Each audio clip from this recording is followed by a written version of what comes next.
محمد اشرف صاحب کو اپنی زندگی کے 20 سال کینیڈا میں گزارنے کے بعد آخر کار انہیں کینیڈا کو خداحافظ کہہ کے واپس اپنے وطن آنا پڑا۔ یہ ساری کی ساری صورتحال کیوں پیش آئی؟ کیونکہ اولاد جب جوان ہو جاتی ہے نا تو ان اولاد کے کچھ ایسی حرکتیں ہوتی ہیں جس کے بعد وہ پولیس کی گرفت میں آ جاتی ہیں، کچھ غلط لوگوں کے ہاتھ چڑھ جاتے ہیں، جس کے بعد ماں باپ سوچتے ہیں کہ جن بچوں کے لیے ہم نے پردیس کو جو کھا وہاں پہ پردیس کی زندگی گزاری اور اس کے بعد وہ اولاد ہی ہمارے ہاتھ میں نہ رہے تو پھر اس پردیس کاٹنے کا کیا فائدہ۔ یہ کہانی محمد اشرف صاحب کی ہے جو کہ گزشتہ 20 سال سے کینیڈا کے اندر مقیم تھے۔ اپنے کاروبار کے سلسلے میں اپنی جوانی کے اولین دور کے اندر وہاں گئے، وہیں کی ایک رہنے والی پاکستانی فیملی سے انہوں نے بیٹی سے شادی کرتے ہیں اور اس کے بعد اپنا مسکن بناتے ہیں کینیڈا کو۔ بڑی زبردست زندگی تھی جی، بہت ہی عیش و عشرت کی زندگی، بہت ہی زبردست قسم کا ان کا کاروبار، اور اس کے بعد پیسے کی ریل پیل۔ کبھی کبھی جو ہے یہ اکثر و بیشتر پاکستان کا چکر لگاتے تھے اور وہاں پہ اپنے ماں باپ سے ملتے تھے، مگر بیشتر وہ یہ کینیڈا ہی میں ہی مقیم رہے۔ لوگ مثالیں دیتے تھے ان کے ماں باپ کے بارے میں، کہا کرتے تھے کہ بھئی بیٹا دیکھیں اب جو ہے وہ کینیڈا میں چلا گیا اور یہاں پر ان کی زندگی کے دن بدل گئے۔ مگر پھر لمحہ گزرا، ماں باپ دنیا سے چلے گئے، بہن بھائیوں سے پھر وہ اتنے زیادہ روابط نہیں رہے اور اس کے بعد پھر یہ کینیڈا کے ہی مسکن ہو جاتے ہیں۔ اب کینیڈا میں ان کے ہاں 2 بیٹیاں تھیں اور 1 بیٹا تھا، ان تینوں کی یہ پرورش کر رہے تھے اور ایک ماحول تھا، آزادانہ ماحول تھا، بچوں کو اپنی برتری تھی، پیسے کی ریل پیل تھی، گاڑی تھی۔ مطلب جب بچے جوان ہونے لگے نا تو پھر بچے ان کے کنٹرول سے باہر جانے لگے۔ ان کی جو دوسرے نمبر کی صاحبزادی تھی، اب اس کا نام میں یہاں پر ہائڈ کروں گی، وہ بچی جو تھی 16 سال کی عمر میں، آپ یقین نہیں کریں گے کہ 16 سال کی عمر میں وہ گھر چھوڑ کر چلے گئی اور اس سے یہ کہہ کے گھر کو چھوڑ دیا کہ وہ ایک اور لڑکے سے، جو ان کا کینیڈین ایک لڑکا تھا جو اس کے اسکول کا دوست تھا، اس کے ساتھ رہنا چاہتی ہے اور وہ اپنی زندگی گزارے گی۔ ماں باپ نے بڑے پہرے لگائے جی اس کے اوپر، بڑا اس کو روکا ٹوکا، مگر وہ لڑکی ان کے ہاتھ سے بالکل گھر چھوڑ کر چلے گئی۔ بڑی والی جو صاحبزادی تھی وہ کچھ ایسی ایپس اور کچھ ایسی چیزوں میں پھنس گئی کہ اس کو ایک ایسے شخص سے محبت ہو جاتی ہے جو کہ عمر میں میرے خیال میں اس سے کہیں زیادہ بڑا تھا،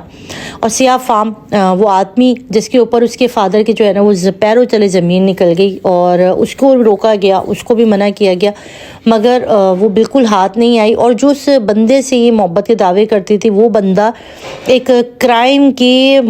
سمجھ لیں وہاں کی جو ایک انڈر ورلڈ ہوتا نا ان کا ایک بندہ تھا، اور یہ ڈرگس وغیرہ استعمال کرنا اور ڈرگس کی لت کے اندر لگے ہوئے رہتے تھے۔ اس لڑکی کو بھی ڈرگس کی لت لگ جاتی ہے اور کسی معاملے کے اندر جب اس بندے کے ساتھ یہ گھوم رہی ہوتی ہے تو اس کو پولیس اریسٹ کر لیتی ہے اور ان کے پاس سے کچھ ڈرگس وغیرہ جو ہے وہ برآمد ہوتا ہے، جس کے بعد اس لڑکی کے اوپر اور اس سیاہ فام کے اوپر پہلے کیس تھا، اس لڑکی کو بھی اریسٹ کر لے جاتا ہے۔ ان کے فادر جو ہوتے ہیں نا ان کے پیروں تلے زمین نکلتی ہے، کیس ہوتا ہے اور پھر اس کے بعد ان کی بیٹی کو تقریباً جو ہے وہ 9 سال 6 مہینے کی سزا سنا دی جاتی ہے۔ 2 بچوں کا انجام یہ ہوا، اب رہ گیا ان کا بیٹا جو ہے ان کا چھوٹا تھا، تقریباً 13 سال کا ان کا بیٹا تھا۔ اس کے بعد یہ فیصلہ کرتے ہیں کہ ان کو اب پاکستان جانا چاہیے، کیونکہ اب یہاں پر رہ کر یہ جو آخری اولاد ہے اس کو بگڑتے ہوئے نہیں دیکھنا چاہتے۔ اب یہاں پر یہ صاحب اپنی اس بیٹی کو جو 16 سال کی عمر میں جو اپنے بوائے فرینڈ کے ساتھ نکل گئی تھی اس کی تلاش کرتے ہیں، اس کو منانے کی کوشش کرتے ہیں، اور کیونکہ وہ وہاں پر برے حال میں پھنسی ہوئی تھی اور محبت کا بھوت بھی اس کا اتر گیا تھا، اس کو یہ واپس لے کر آتے ہیں اپنے گھر۔ اس قصے کے ساتھ یہ پورا جو واقعہ ہے نا، ایسی لاتعداد کہانیاں ہیں جو ہمیں لوگ بھیجتے ہیں جن کی یہ آپ بیتیاں ہیں، جو کہ شاید کسی نیوز پیپر میں شاید صرف ایک ہیڈ لائن ہوگی، مگر یہ پوری لوگوں کی زندگیاں تباہ کر دیتی ہے۔ ہم سوچتے ہیں کہ پاکستان میں بہت مسائل ہیں، مگر آپ یقین کریں پاکستان کے جو مسائل ہیں نا وہ ایک عمومی اور ہر پاکستانی اس کو فیس کر رہا ہے، مگر جو پردیس میں جو باہر ممالک میں رہتے ہیں نا ان کو اپنی اولاد، ان کی تربیت، دین، اس سب کا پریشانی لاحق رہتی ہے۔ اور اولاد کا آپ کو پتا ہوگا کہ دکھ ایسا ہوتا ہے اگر اولاد کی طرف سے کوئی پریشانی آ جائے نا تو ماں باپ کو نہ نیند آتی ہے، نہ حلق سے نوالا اترتا ہے۔ یہی سب کچھ محمد اشرف اور ان کی بیوی کے ساتھ ہو رہا تھا۔ وہ اب ڈگمگا رہے تھے، اس کشمکش میں پھنس گئے تھے کہ یہ جو اتنا بڑا جمایا کاروبار ہے اس کو وائنڈ اپ کر کے پاکستان جانا جائے یا اس اولاد کو یہاں پر بگڑنے کے لیے اس معاشرے کے اندر چھوڑ دیا جائے، کیونکہ یہ دونوں ہی نرم فطرت کے تھے۔ اولاد پہ یہ زختی کر نہیں پا رہے تھے، اولاد ان کے ہاتھ سے نکلتی جا رہی تھی، اور اس کے بعد انہوں نے اس بچی کو اور اپنے اس بیٹے کو،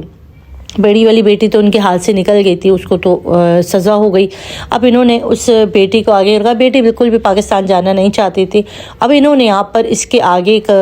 اپنے ایک قریبی دوست سے انہوں نے مدد مانگی، اس سے پوچھا، اس سے کہا کہ ہم اس سارے سچویشن کے اندر کیا کر سکتے ہیں. تو انہوں نے ایک بات کی، انہوں نے اس کو کہا کہ اگر بات اولاد کی اور نسل کی آ جائے نا تو پھر ساری کی ساری چیزیں چھوڑ دینی چاہیے. آپ کو لگتا تھا کہ آپ نے اپنے بچوں کا فیوچر سیکیور کرنے کے لیے کینیڈا کا رخ کیا تھا، اور اگر یہی بچے آج آپ کے ہاتھ میں نہیں ہیں اور یہاں پر آپ کو پتہ ہے کہ کمیونٹی میں بھی آپ کی بیٹی کی وجہ سے کتنی جگہ سائی ہوگی، تو میرے خیال میں آپ کو واپس پاکستان جانا چاہیے. اور اس کے بعد یہ سب کچھ سیل کرتے ہیں، اپنا کاروبار سارا جمایا اس کو وائنڈ اپ کرتے ہیں، اور اسلام آباد کے اندر، کیونکہ ان کی پہلے یہ رہائش اسلام آباد کی تھی، یہ واپس اسلام آباد میں آتے ہیں اپنے دونوں بچوں کو لے کر. بچی کو بڑا مشکل ہوتا ہے سنبھالنا، مگر اس کو بڑے مشکل سے کنوین کر دیا جاتا ہے، اور اس کے بعد یہ واپس جو ہے وہ پاکستان اسلام آباد کے اندر آ جاتے ہیں. اب اس محمد اشرف صاحب کی میرے خیال میں کہانی کے اندر آپ کو لگے گا کہ بہت سارے لوگ ایسے ہیں جو کہ مختلف ممالک میں رہتے ہیں اور ان کی زندگیوں میں یہی سب کچھ ہو رہا ہوتا ہے. تو آپ یقین کریں یہ سب کے ساتھ نہیں ہوتا. کچھ لوگ ہیں جو وہاں پر بہت اچھے سے رہ رہے ہوتے ہیں، بس اپنے کہتے ہیں نا انسان کے جب نصیب کا اور دانہ پانی جس جگہ سے اٹھ جائے تو آپ کو پھر واپس اپنے وطن آنا پڑ جائے. یہ ایک پاکستانی فیملی تھی جو کہ بڑی مصیبتوں میں پھنسی، اور ان کی کہانی جو ہے ایک دل دہلا دینے والی چیز ہے کسی کی اولاد کے لیے. آپ اس کے بارے میں ان کو کیا کہیں گے؟ کیا انہوں نے صحیح فیصلہ کیا، یا انہیں رک کر بچے کے جوان ہونے کا انتظار کرنا چاہیے تھا؟ ہو سکتا تھا کہ وہ ٹھیک کر لیتا. آپ اس کے بارے میں جو بھی آرا رکھتے ہیں ضرور اپنے کامنٹ میں ضرور اپنا کامنٹ باکس میں جواب دیجیے گا. مجھے دے اجازت، اپنے رکھیے گا بہت سارا خیال، دعا میں یاد رکھیے گا. اللہ حافظ.